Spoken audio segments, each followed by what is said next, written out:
En direct de Chinatown à Bangkok, là on est rentré de Cocoon cet après-midi et là on est en train de se balader dans le quartier chinois, c'est très sympathique.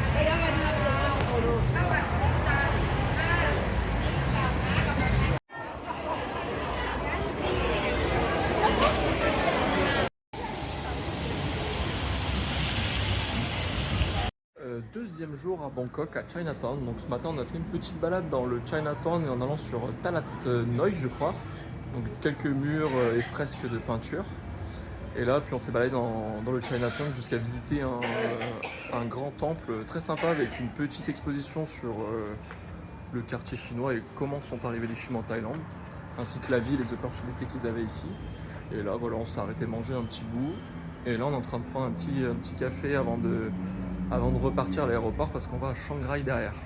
Voilà, en tout cas super sympa.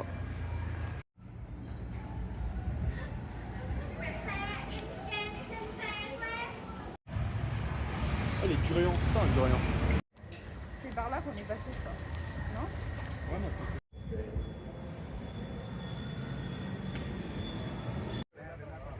Oui, il faut qu'on rende l'écharpe. De récupérer nos bagages à l'aéroport de Chiang Rai, on va prendre un taxi pour aller jusqu'à notre hôtel. 1 heure de vol, ça s'est bien passé, facile, nickel.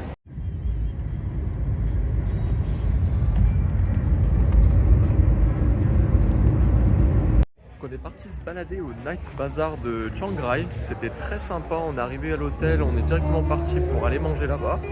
Il y avait quand même pas trop de monde, il y avait quand même un petit peu de monde mais sans plus et c'était très familial, très cosy. Et pas très cher. Franchement, on a super bien mangé. On s'est fait une sorte de pirade avec de la viande, du poulet, du porc. Et pour pas cher, pour 200 bahts seulement. Et puis là, on est en train de se balader dans le marché. Et c'est vraiment très apaisant.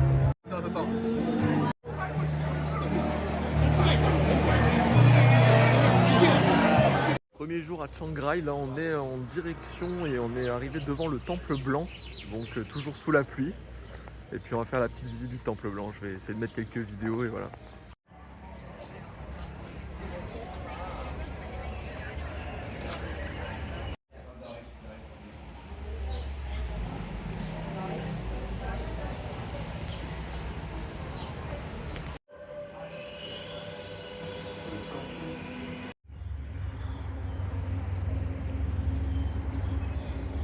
Voilà, après 1 heure et demie de visite au temple blanc, on a terminé un peu, on a fait le tour de l'ensemble des temples et des musées.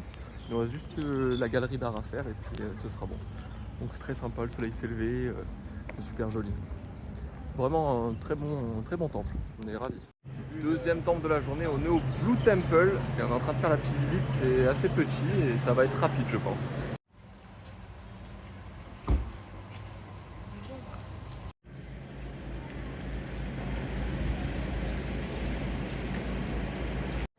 Blue Temple. On a fini la visite du Blue Temple, on est en train de marcher pour aller au Garden of Reeds, donc un jardin avec plein de fleurs. Et sur la route, dans un petit village, on est tombé sur un super temple, donc où il n'y a pas un seul touriste. Et il y a que des moines et c'est vraiment très tranquille, très préservé. Je vais vous montrer un petit peu. Hop.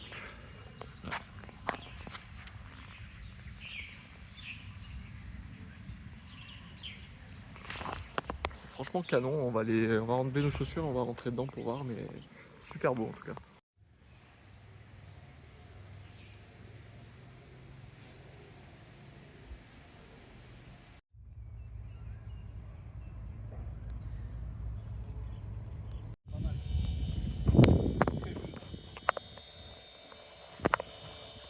Bon après 45 minutes de marche, on est un peu déçu parce qu'on est arrivé devant le Garden of Reeds et c'est fermé. Donc on s'est tapé toute la route, on a vu quand même un beau temple et des paysages un peu sympathiques. Mais sinon là c'est vrai qu'arriver devant pour devoir repartir c'est un peu la mort, tant pis. Ça arrive.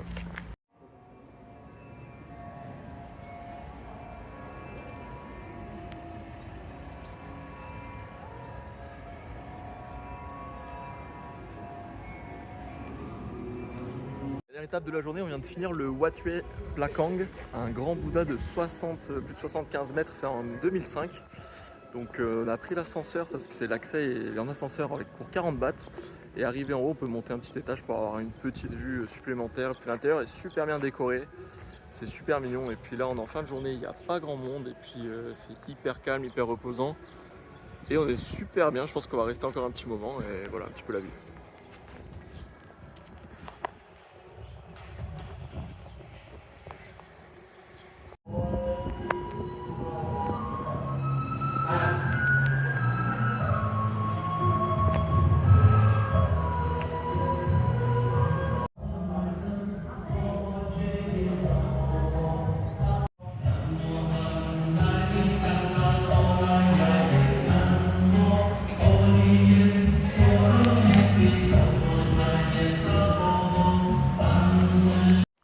Petite matinée au Bandam Museum, donc qui est la Maison Noire.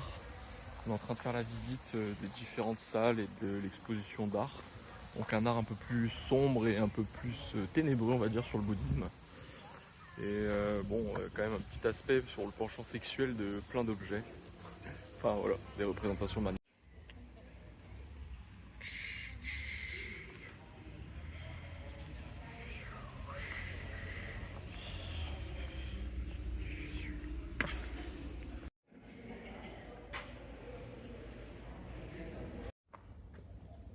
Ah, il y a des... Oh!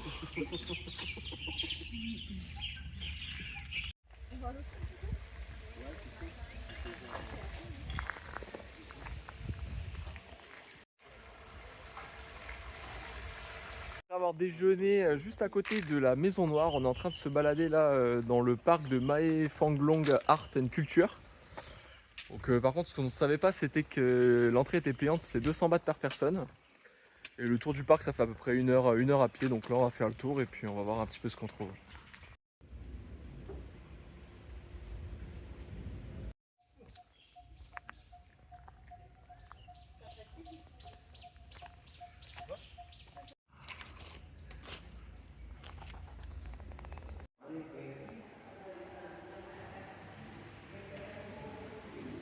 On vient de finir le tour du parc avec la petite exposition, c'était très sympa.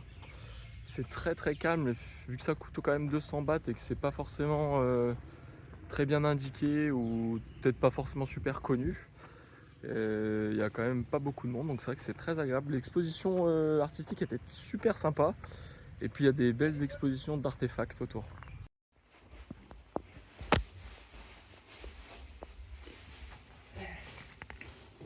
Dernière soirée à Chiang Rai, donc notre copain nous a quittés cet après-midi et là on s'est trouvé un petit resto parce que ça faisait 2 soirs de suite qu'on mangeait au Night Bazaar, on a décidé de changer. Donc voilà.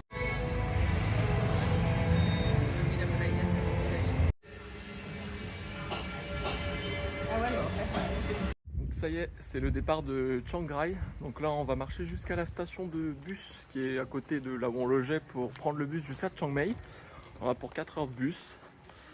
Et puis voilà, donc petit retour sur Chiang Rai, on a vraiment bien aimé. Les temples c'était très sympa. On est resté 3 nuits, dont 2 jours complets. Donc le premier jour on a vraiment fait plutôt tout ce qui était temple bleu et blanc. Avec un petit parc qu'on a essayé mais on n'a pas réussi. Et deuxième jour c'était plus des visites de choses un peu moins connues ou qui valaient peut-être moins le détour. Donc c'est vrai que peut-être qu'une nuit de moins ça aurait suffi pour faire Chiang Rai. Voilà.